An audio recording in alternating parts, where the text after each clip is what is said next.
port crédible au Cameroun, ni sécurité, ni développement des infrastructures, ni emploi. Les enfants sont au chômage. Ça n'a rien apporté. Ça n'a pas soigné Brenda.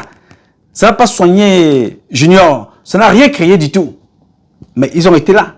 Bon, voilà donc mon papa qui est en train de vieillir.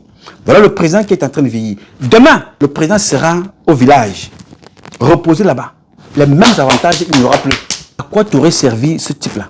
Il vous aurait servi à quoi? Ceux qui font ces signes-là, vous ont servi à quoi chez nous au Cameroun? Ici aux États-Unis, ils ont dessiné l'Amérique. Ils font la politique américaine.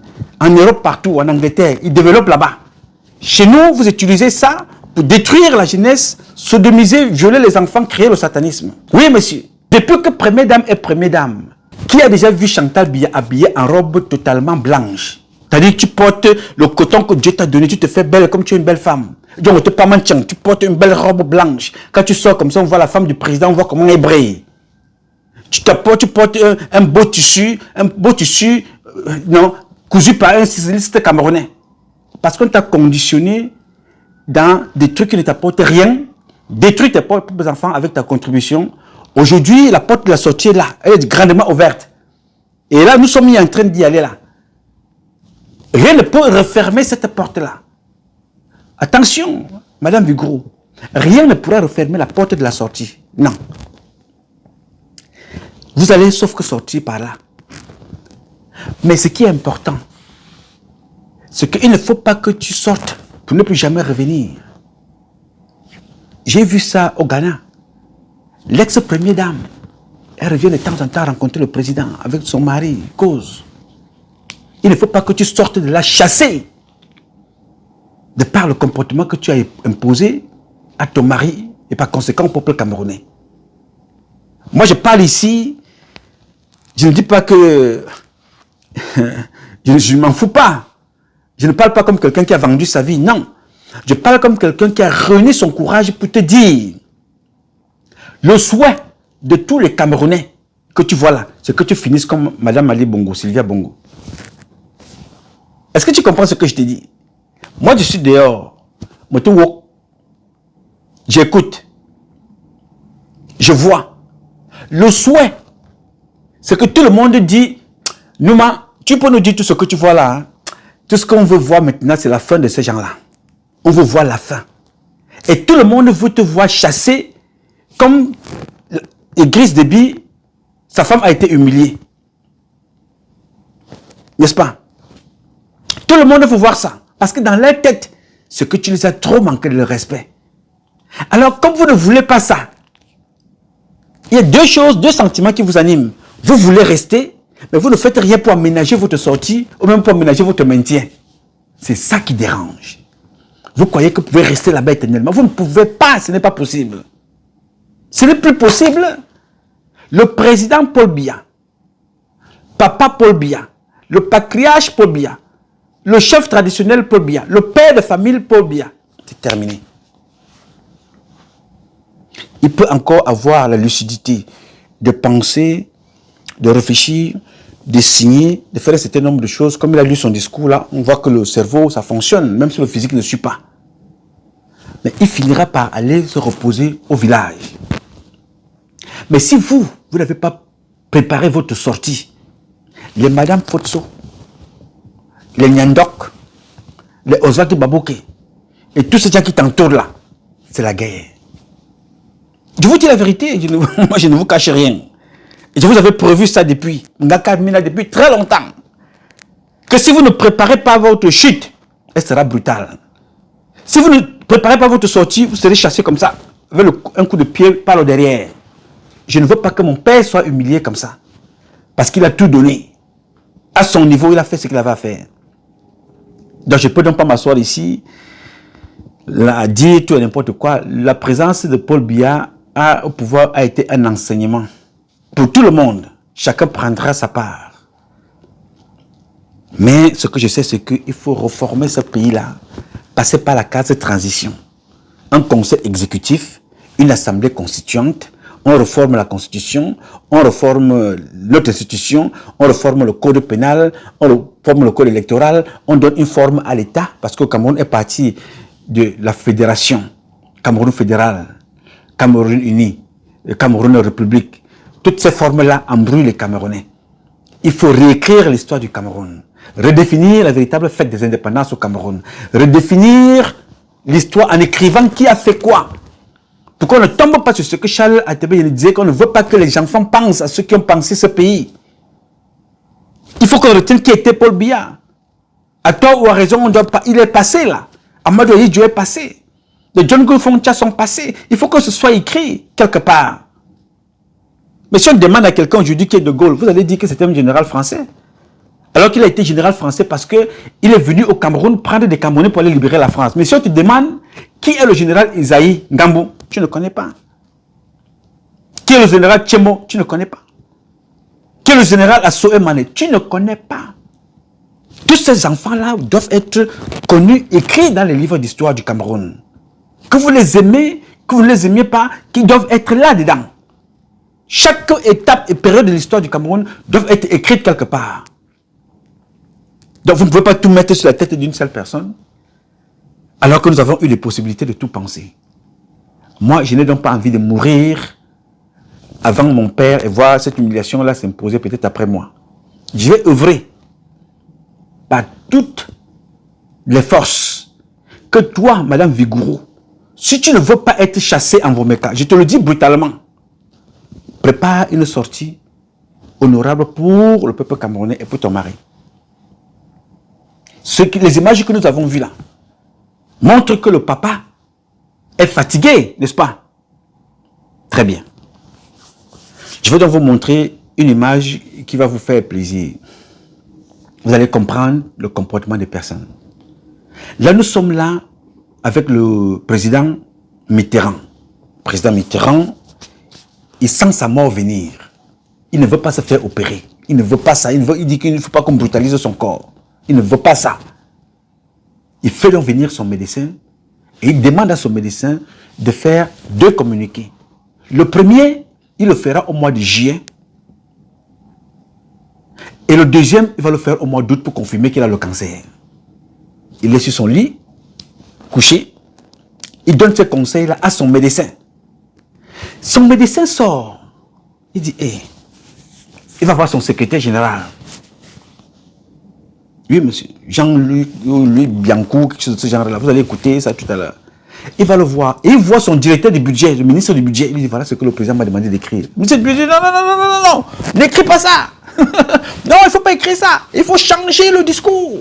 Changer le communiqué, il faut édulcorer le discours. Est-ce que tu comprends le truc? Il faut édulcorer le discours, il ne faut pas que ce soit comme ça. Ils changent. Ils ne disent pas ce que le président leur a demandé de dire. Allez dire que je suis malade, je dois faire des examens. Non, il est important que je fasse ça. Et au mois d'août, vous les annoncez que j'ai le cancer. Ce n'est pas ce qu'ils ont fait.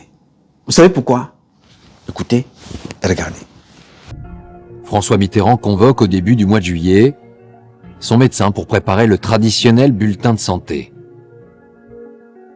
Et après 18 communiqués mensongers, il a une exigence pour le moins inattendue. Il m'appelle dans son bureau et il me dit « Vous allez préparer un bulletin de santé, avec un sourire ironique, où vous ferez comprendre qu'il y a quelque chose, et au mois d'août, vous direz que j'ai un cancer. » Le docteur Gubler transmet aussitôt un projet de communiqué, affirmant que François Mitterrand est très fatigué et qu'il doit subir des examens urgents.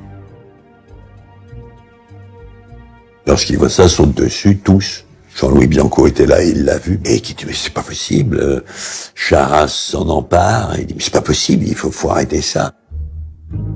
Le ministre du Budget, Michel Charras, et le secrétaire général de l'Élysée, Jean-Louis Bianco, arrivent à convaincre le docteur Gubler d'édulcorer son texte. Je vois les uns les autres, et puis on arrive à une formulation qui dit qu'il y a des petits examens qui sont pas tout à fait normaux, qu'il est fatigué. Bon, j'essaie d'édulcorer un petit peu ce que j'avais mis, et ce bulletin-là est passé. Le communiqué est finalement publié le 28 juillet 1990 dans une version censurée. Les examens cliniques et biologiques habituels ont permis de mettre en évidence une petite augmentation de la vitesse de sédimentation, ceci étant à mettre sur le compte de l'intense activité diplomatique du président. Tous les autres paramètres sont normaux. Les gardiens du temple ont-ils eu peur de perdre le pouvoir? Je l'ai trouvé fatigué. Si, je l'ai trouvé fatigué. Visiblement fatigué. Il était très souvent très pâle. Si je puis dire, c'était des pâleurs très blanches. C'était un masque un peu de plâtre presque. Des médecins extérieurs qui le voyaient disaient ce teint c'est pas du tout normal. Et il y avait des moments où son visage était tellement immobile que c'était presque effarant. Le traitement qui lui a sauvé la vie pendant presque 10 ans ne suffit plus. De nouveaux troubles lui rendent la vie inconfortable. Le professeur Steg souhaite l'opérer désormais, mais pour le moment, François Mitterrand fait mine de ne pas l'entendre. Il était toujours un peu sceptique à l'encontre de la médecine. Et là, si vous voulez, en horreur donc tout le monde médical. Il a peur éventuellement donc de ne pas se réveiller après une anesthésie générale ou de ne plus être le même après les bistouris. C'est une âme profondément paysanne, si je puis dire. On n'attaque pas la chair. On ne touche pas à la chair. On peut soigner avec des onguents, avec des pommades, mais on ne touche pas, on ne met pas le fer dans la plaie. Malgré ses réticences, François Mitterrand va céder à la pression de ses médecins. Et sans doute pour préparer le terrain médiatique de cette future opération, on rentre, quelle heure avez-vous? Il est 1h15. Il va convier à la fin du mois d'août 1992 2 journalistes influents dans sa bergerie des Landes. Avec Jean-Pierre Elkabbach, il nous avait proposé, comme il le faisait chaque année, de venir passer la journée à Latché où il était en vacances. Il faisait beau, il faisait chaud. Il aimait ce sort de soleil qui brillait, qui le réchauffait. Et on a parlé comme ça un long moment de tout, de rien. Vous venez bavarder une seconde? La discussion se prolonge, et à l'heure du déjeuner, les journalistes sont rejoints par 2 autres invités. Il y avait Gubler, il y avait surtout le grand professeur Adi Steg. Steg, je savais très bien qui il était, ce qu'il représentait. Le grand urologue qui avait déjà opéré le général de Gaulle en 1964. C'est la bergerie, si vous voulez, hein. Et à partir de ce moment-là, nous nous sommes regardés, Duhamel et moi, nous nous sommes dit... Si François Mitterrand nous invitait à déjeuner et qu'il y avait le professeur Steg, c'est que il voulait nous faire comprendre qu'il souffrait d'un cancer de la prostate. Pour le coup, c'était l'évidence. Une évidence qui reste toujours une inconnue pour le grand public. Combien de temps encore le secret de la maladie va-t-il pouvoir tenir? Bien, vous avez compris pourquoi maintenant. Ils n'ont pas voulu écrire ça parce qu'ils ne voulaient pas perdre leur privilège. Vous avez écouté le journaliste dire ça. Parce que ces gens-là ne voulaient pas perdre leur pouvoir, n'est-ce pas? Ils ont donc écrit un autre communiqué. J'ai voulu finir cette publication avec cette image-là pour que tu comprennes l'état d'esprit dans lequel ceux qui sont autour du président se retrouvent. Malheureusement, ils n'ont pas pensé être là éternellement. Parce que s'ils avaient pensé être là éternellement, ils allaient agir autrement. C'est comme Alain Bengoro, il allait agir autrement pensant des prisons. Il n'a pas pensé la prison.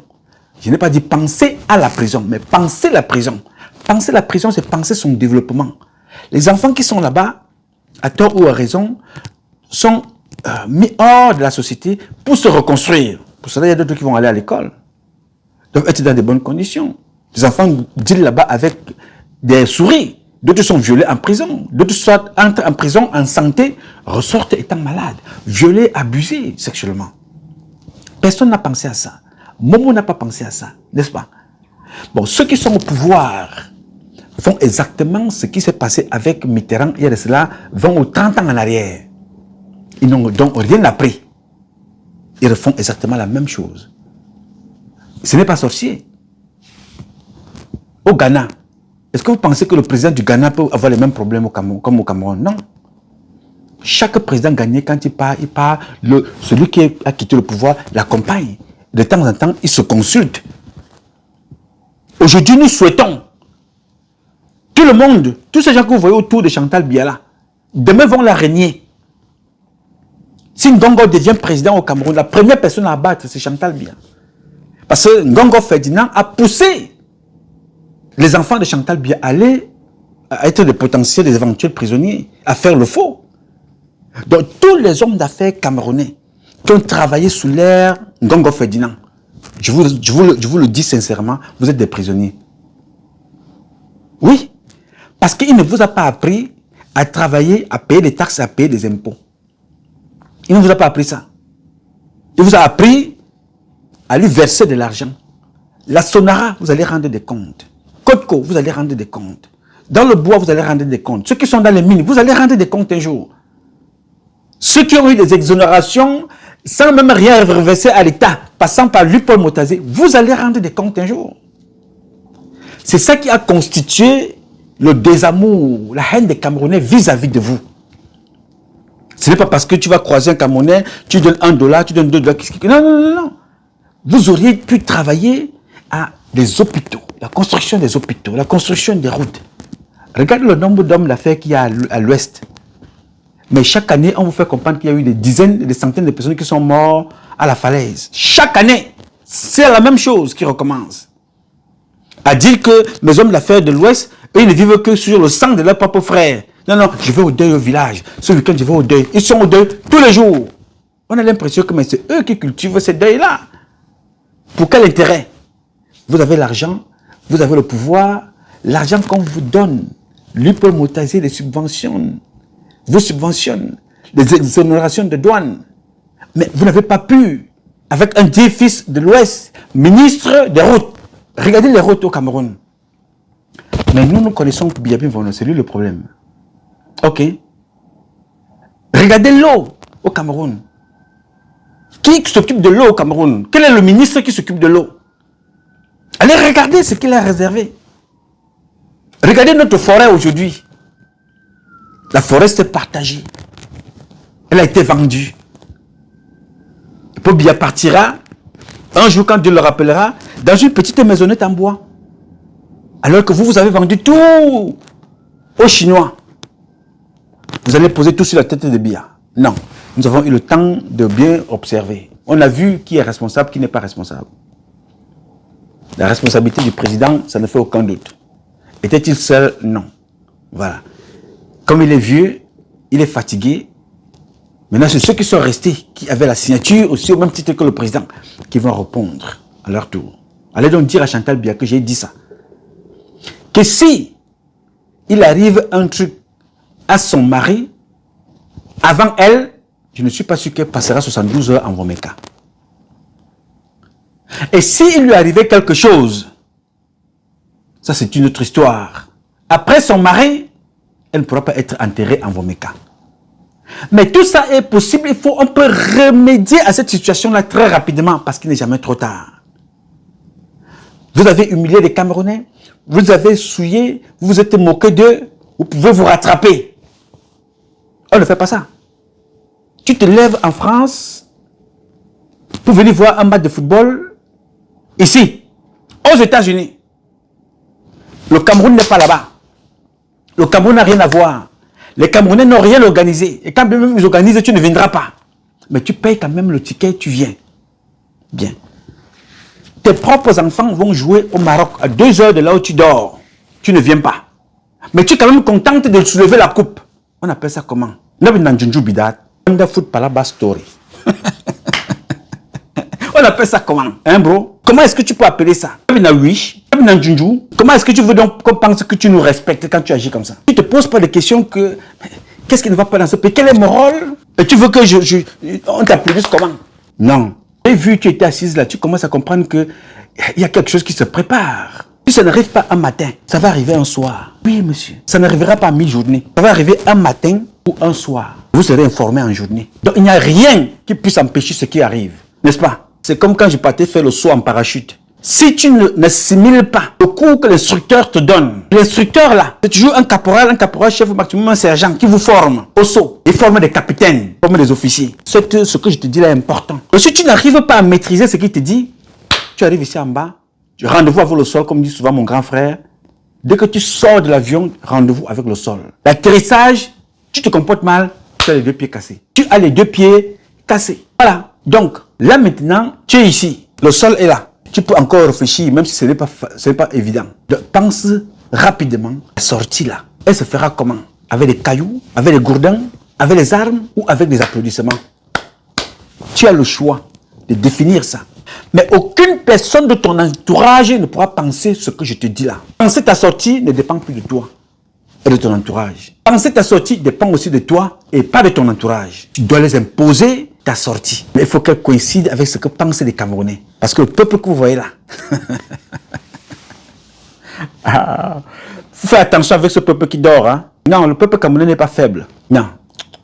Attention, le peuple que tu vois là n'est pas faible. C'est des durs que vous voyez là. Ce peuple-là, c'est un peuple costaud, un peuple résistant, un peuple fort. Donc nous ne voulons pas que tu sortes. Moi, je ne souhaite pas. Et je vous le dis tous les jours. Donc je ne peux donc pas m'asseoir ici, comme a dit mon frère Valère Bessala. Il a dit beaucoup de choses. Moi, je ne veux donc pas répéter ça ici. Je sais que c'est fini. Je pose la question, comment est-ce que ça va finir et l'après? Il faut donc que je travaille ça maintenant. Quand j'ai fini de dire tout ça, je croise les bras, j'attends le prochain scandale. Pour venir m'asseoir ici, pour vous dire, oh les gars, oh. Est-ce que vous savez qu'il y a eu telle chose au palais? Est-ce que vous savez que tel a couché avec tel? Est-ce que vous savez que Brenda Biya a encore dit ceci? Est-ce que vous savez que Chantal Vigouroux est encore sortie? Est-ce que vous savez que... Non. On va dire ça jusqu'à quand? Moi, j'ai maintenant envie de dire, les gars, l'aéroport, on a un nouvel aéroport. Il y a de nouveaux stades. Il y a une société qui fabrique des drones. Les Camerounais ont décidé d'installer cette société-là au Cameroun. Elle est quelque part là-bas dans le nord. C'est une société qui crée des drones bien avancés. Et la technologie dans les fours, elle est installée au Cameroun. Nous mangeons beaucoup de bâtons de manioc. C'est un menu très très fort. You know, on a décidé donc maintenant, ce que lui, Paul Motazier, n'a pas fait, ça a été mis sur pied. L'usine de volaille, elle a été mise sur pied. On a décidé de faire une usine de montagne. Tout ce qui crée. Là maintenant, les Camerounais n'auront plus besoin de l'eau. On a réglé le problème de l'eau une fois pour toutes. Si on avait pris 10 ans seulement pour régler l'eau, on ne règle pas l'électricité, on règle seulement l'eau. Qu'on dit 10 ans, les Camerounais doivent seulement avoir l'eau. 10 ans après, on dit non, réglons l'électricité. On a réglé l'électricité parce que dans les deux projets, c'est l'emploi qu'on crée. Dans les deux projets, ça va de pair. Quand on crée l'eau, quand on distribue l'eau, on crée la possibilité au Cameroun d'avoir le courant, on y a les stades pour qu'il y ait de l'eau. Tout ça va ensemble. 10 ans. On aurait été très loin. Mais, Madame Vigouroux, on a encore la possibilité de faire quelque chose. Je sais que Ngongo ne veut pas partir. Mais il va sauf que partir. Il va sauf que partir. Ce n'est pas une négociation. On sait que lui, Paul Motazier, va aussi être président. Mais ils vont sauf que partir. Parce qu'ils n'ont rien fait pour nous dire que les gars, si ça arrive demain, soutenez-moi. Mais vous avez vu ce que j'ai fait pour vous. Je suis le seul qui est capable, j'ai créé ça. Qui peut se lever aujourd'hui parmi les gens qui sont autour du président et nous faire comprendre que faites-moi confiance, je peux faire mieux. On ne peut pas faire mieux qu'un père. On peut avancer, commencer là où il est pour avancer. Mais qui peut nous dire que faites-moi confiance aujourd'hui parmi vous? Il n'y en a pas. Il n'y a personne. Il y a des femmes qu'on a vues, elles sont comme des sorcières. On la voit le jour du football. On ne savait pas qu'on avait une dame ministre au Cameroun qui s'occupait des femmes au Cameroun. Tu dis que la femme, ça existe. Je ne connais même pas son nom. Alors que je sais que tout le monde ici, là, je connais seulement, il y avait deux sorcières, Madeleine Chente et Madame Kecha Cortez. Madame Kecha Célestine. Voilà les deux grandes sorcières de la République. Voilà, il y a une autre qui sort là, Kounia. On la voit agrippée là sur une voiture de militaire. Je dis que, ok. Donc, dans Junju Bidal, Bandan lo bani kason, peste de mi coquette à l'ambéké. Mañana pour la mañana. Wonderful para la story. C'est-à-dire, les femmes là peuvent te faire parler avec les autres. Elles sortent d'où? Donc, les femmes là vivent au Cameroun. Non. Il faut arrêter ça, les gars. Il faut arrêter. Donc, en conclusion, préparons-nous à ce qui va arriver. Je ne peux pas passer toute la journée à attendre la décision du président, c'est-à-dire le 17h qui va arriver, ce qui va arriver, ce qui ne va pas arriver. Nous avons tous vu les images, le président est fatigué. C'est-à-dire que intellectuellement, il est encore là. Physiquement, ce n'est plus trop ça. Ok. Il y aura une fin. Pas forcément la mort, qui est la définition même de la vie, mais le repos au village. Comment ça va se passer? Pas des coups de poing, pas des cailloux, pas des gourdins, pas des armes ou pas des applaudissements. Ok. Choisissons donc les applaudissements. Pour choisir les applaudissements, et que les applaudissements là arrivent, qu'est-ce qu'il faut faire? Parce que vous n'avez pas pu penser ce qu'il faut faire. Demandez-moi, nous allons penser les Camerounais pour que Madame Vigourou ne soit pas humiliée, pour que son mari ne soit pas humilié, pour que le peuple camerounais soit grandi. Parce que ce qui s'est passé au Burkina, au Mali, au Niger, en Libye, qui s'est passé au Congo, en Centrafrique, au Tchad, en Égypte, en Tunisie, nous a inspiré à concevoir un modèle qui veut que nous ayons le président le plus ancien au pouvoir et que nous ayons aussi le peuple qui a plus appris de ce qui s'est passé partout ailleurs pour ne pas subir les mêmes affres de ce qui s'est passé ailleurs. C'est à ça que nous devons travailler. Et là, le temps qui passe là, ce n'est pas notre faveur. Oui, parce que le temps de Dieu n'est pas le temps des hommes. Il fait son petit bonhomme de chemin. À tout moment, ça peut arriver. Vous avez vu des généraux qui meurent, qui sont partis, paix à son âme. Vous avez vu des ministres qui partent. Vous avez vu des enfants qui sont tués sur les routes. Vous avez vu des femmes, Mat Angélique Mincha, mourir. Donc ça peut arriver à tout moment. Ne pense pas que demain, je vais y réfléchir demain. Non. Alpha Condé, le jour où il a été débarqué, dans la soirée, il avait pris rendez-vous avec des Chinois. Il devait les recevoir le lendemain. Il a été débarqué la nuit. Vous voyez un peu?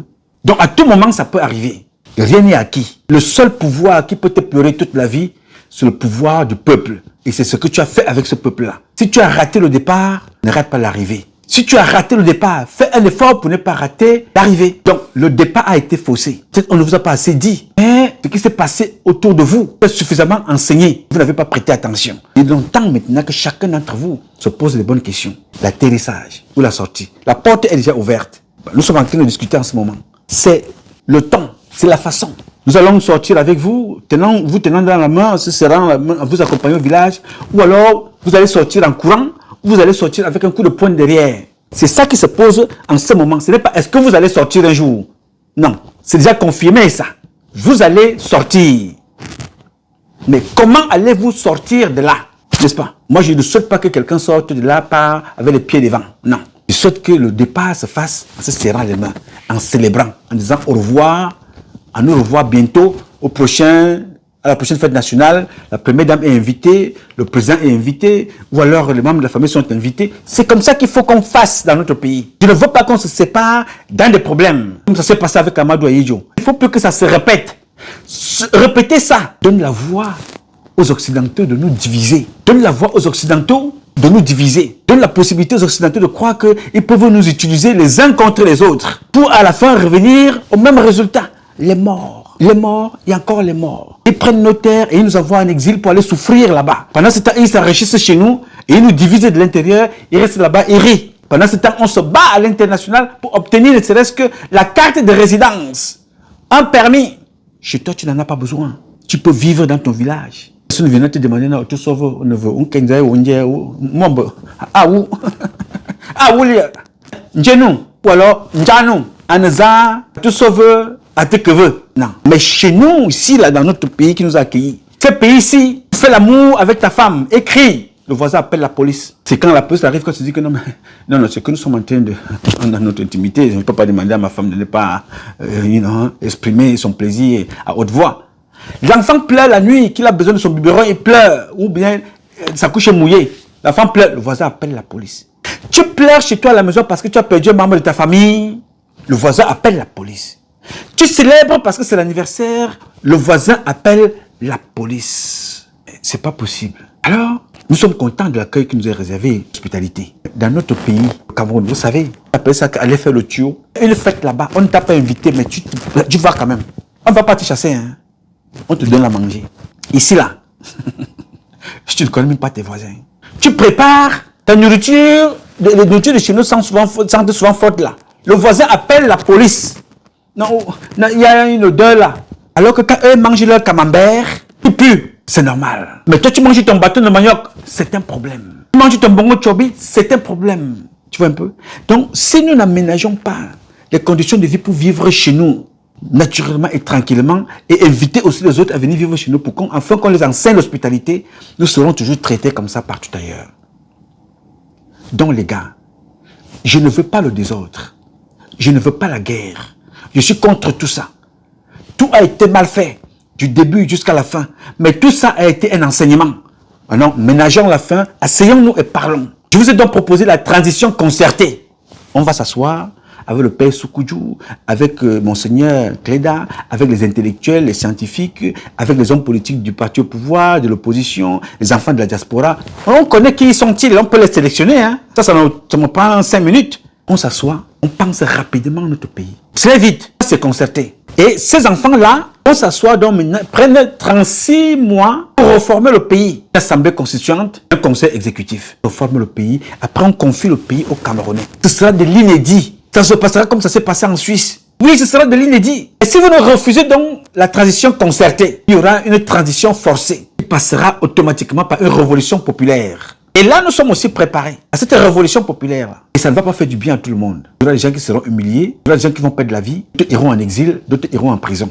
Mais le but étant le même, reformer les institutions, reformer la constitution, donner une forme à l'État du Cameroun, reformer le code pénal, reformer le code électoral et confier aux Camerounais leur propre pays avec toutes les institutions pour aller élire le maire, le gouverneur, le président, les sénateurs, les députés et autres. Ils sont libres en ce moment-là. Voilà donc les deux propositions que vous avez. Tout ce que je vous dis là a déjà été écrit pour l'application. Tout ça est là, sans qu'aucune goutte de sang ne coule. Tout ça a été configuré. Nous avons aussi pensé à ceux qui ont perdu la vie pendant cette mauvaise guerre du Nozo, ceux qui ont perdu la vie du côté du nord-ouest et du sud-ouest, ceux qui ont perdu la vie au Grand Nord, ceux qui ont perdu la vie dans les enlèvements. J'ai pensé à tout ça. Est-ce que je peux tout penser tout seul? Non. Je suis convaincu que quand vous aurez ce document, vous allez y compléter. On a donc 36 mois pour que ce qui s'est passé ailleurs ne se passe pas dans notre pays. Que personne ne soit humilié. Il faut donc repenser tout ça. Je vous parle de ça ici. Demain, ne dites pas que vous n'étiez pas au courant. Vous voyez un peu? Et c'est comme ça que vous avez fait avec la guerre dans le Nozo, où les gens partaient négocier jusqu'au Canada et en Suisse. Alors que les Camerounais sont dans leur pays, ils doivent penser leur propre pays. Vous ne pensez pas à la paix. Vous ne pensez pas à la stabilité. Vous pensez seulement à l'argent. Parce que chaque déplacement, c'est l'argent. Et combien? Beaucoup de gens qui ont participé à ces choses-là sont morts, non? À quoi aurait servi l'argent qu'ils ont reçu? Il est donc important pour vous et pour nous. Madame Vigouroux, s'il vous plaît. Je te parle ici en tant que frère. Je te dis des choses parce que moi, je n'attends rien de toi. Parce que tu ne peux pas changer ma vie. Est-ce que tu comprends ça? Mais j'ai toujours un souvenir de qui était ta mère. Bon, j'ai toujours un souvenir de ce que tu as représenté aux côtés du président, de ton époux. Je ne veux donc pas d'humiliation. Donc je te parle ici en tant que frère. J'ai envoyé une lettre importante à l'un de tes frères. Pose-lui la question qui te dise la lettre que je lui ai envoyée il y a de cela bien avant les élections. Evinando. Chantal Vigouroux. Dis à Evinando de te donner la correspondance que je lui ai donnée te concernant. Toi et ton mari. J'ai donné ça à Evinando. S'il n'a plus cette correspondance, je peux te donner la copie. Moi, je ne connais pas dire les contre-vérités pour dire des choses. Ça fera bientôt 1 an. Les élections sont passées en 2025. Courant déjà là, maintenant, à la fin de 2026. Je t'en parle donc maintenant, aujourd'hui, parce que je sais que la porte de la sortie est ouverte pour nous tous. Parce que demain matin, on ne va pas dire que Madame Vigouroux et son mari ont échoué. On va dire que tous les bêtis ont échoué. Donc, je suis en tête des bêtis qui ont échoué. Même si je n'ai pas eu une responsabilité de gestion. Mais, quand vous réussissez là, c'est ceux qui sont avec vous qui dansent. N'est-ce pas? Mais quand vous allez dire, vous ne serez plus là, on dirait que non, tes parents là, ton père a fait 43 ans là-bas, avec ta maman, elle ne faisait que voyager et danser, n'est-ce pas? Elle a dit, laisse-nous ça, laisse, tu racontes ta vie. Ils savent très bien que je n'ai aucun poste de responsabilité, mais comme mes parents sont des petits nanga, on va dire que non, c'est eux là. Alors que dans ces clubs de bêtisiers là, il y a les Kecha Célestine, il y a les Madeleine Tchente, il y a les Nganon Djoumessi, il y a les Luc Sinjung, le conseiller économique au whatever financier du président. Ils sont tous là-dedans. Mais on ne dira pas ça, on dira que non, les petits nanga. Et ceux qui diront ça auront raison. Parce que c'est nous qui décidons. Nous décidons pour quel intérêt? La bouffe. Nous, on s'empiffre pour aller déposer aux toilettes le matin. On s'empiffre pour se faire voir. On ne pense pas demain. On se retrouve donc là à se neutraliser comme nous sommes en train de le faire maintenant. Donc je te dis que je ne te dis pas des choses parce que je te déteste. Je te dis des choses parce que je t'aime même beaucoup. Parce que j'ai toujours en souvenir Maman Rosette. Ok. Donc pense, demande à Evinando, ma dernière correspondance, il faut que tu la donnes. Si tu ne te la donnes pas, je vais t'envoyer la copie. Si ton numéro de téléphone est toujours celui que j'ai, je peux t'envoyer une copie. Oui, parce que moi je ne veux pas t'écrire pour le plaisir de te demander quoi que ce soit. Je veux rentrer dans mon pays tête haute. Je veux que les Camerounais, quand ils arrivent dans leur pays, qu'ils ne soient pas interrompus par les accès de la corruption. Je veux que nous soyons libres. Et qu'on retienne que voici ce que Mme Vigouroux a fait quand elle était ici. Voilà ce qu'elle a fait de bien quand elle était là. Mais jusqu'à présent, s'il faut noter sur 10, chacun a vite fait de te donner sa part de moyenne. Je suis convaincu que tu n'auras pas la moyenne. On peut se rattraper très rapidement. Je ne te déteste pas. Je te dis des choses de façon brutale pour que tu comprennes que tu n'es pas perché. Tu finiras par descendre. Tu vois les Camerounais que tu croises parfois dans la rue là, qui t'embrassent là. Attends, tu t'embrasses sur un autre Camerounais comme ça dans la rue qui va t'insulter et qui risque même de te tabasser. Tu veux rentrer dans l'histoire que non, j'ai croisé la femme du président de l'époque là, je l'ai tabassée. On va dire, ah ben, elle ne méritait que ça. Je suis contre la violence vis-à-vis des femmes. Je suis contre la violence, toute forme de violence. Parce que physique ou morale, à chaque fois, elle fait mal. Pour le moment, les Camerounais vivent la même violence physiquement et moralement tous les jours. On ne peut donc pas parler. Mais moi, je te parle ici, avec tout le respect. Il est temps de réfléchir autrement, j'ai dit. Alors, mes chers compatriotes, ce combat est un combat de tous et de chacun pour un intérêt commun. C'est avec la volonté des Camerounaises et des Camerounais que vous êtes, et la bénédiction de Dieu que nous vaincrons. En attendant, le combat continue. Ce combat continue parce qu'un Cameroun nouveau est possible. Chacun d'entre vous, dans son domaine respectif, c'est ensemble que nous donnerons à notre pays des lettres de noblesse et nous ferons de ce pays la capitale du paradis sur terre. Je sais compter sur vous. Vous pouvez compter sur moi aussi longtemps que Dieu me donnera la vie, je donnerai le meilleur de moi-même. Parce que je sais ce que nous valons, je sais ce que vous valez. Vous avez donc vu que pendant l'absence du président de la République, on nous a dit qu'il est mort. On nous a dit qu'il avait les pieds coupés. On a dit qu'on a opéré son cœur. On a dit qu'on a opéré ses yeux. On a dit qu'il est dans le coma.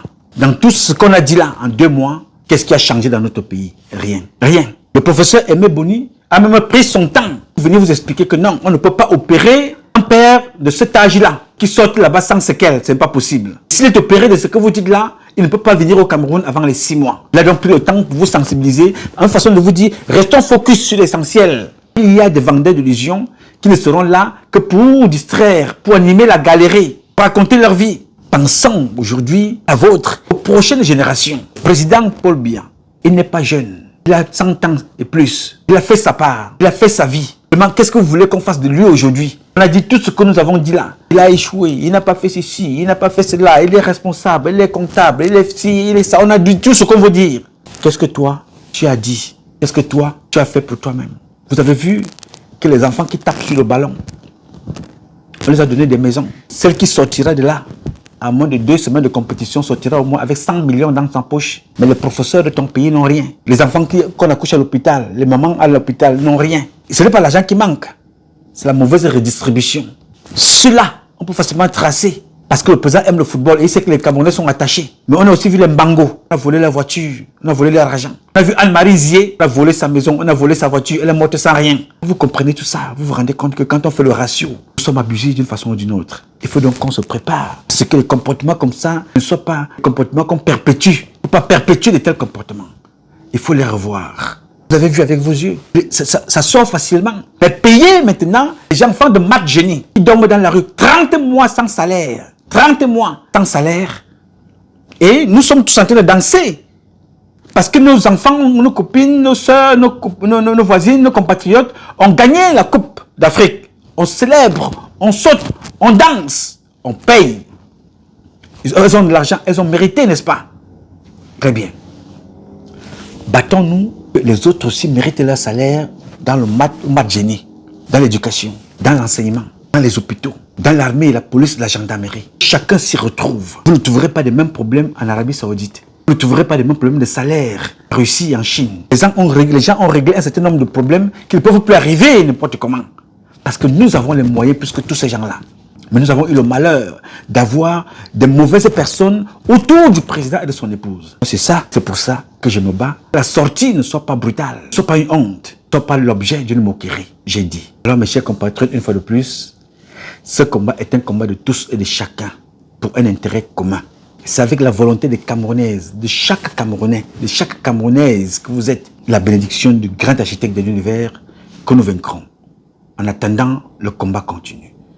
Je m'appelle Nouma Patrice Freeman. Je réponds au 001 551 666 1027. I love you, but God loves you more. Thank you.